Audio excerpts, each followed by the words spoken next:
New Jersey-based Genie Energy is digging for oil in Syria, even though it clearly violates international law under the Geneva Convention. You don't have to dig too far to find out how this genie clawed out of its oil barrel.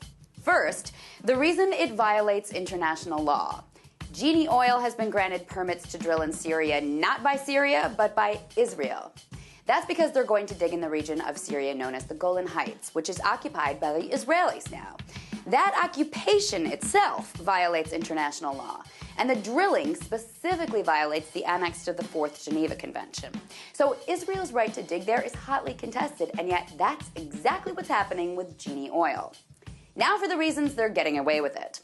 Heading up the effort is a man named Efi Item. He's a former Israeli military commander who has said in an actual speech, "We cannot be with all these Arabs, and we cannot give up the land, because we have already seen what they do there. Some of them may be able to stay under certain conditions, but most of them will have to go." So this anti-Arab Israeli is heading the charge for Genie Oil to drill in Syria. He makes for a powerful force to drive the drilling forward, but his cohorts are even more powerful.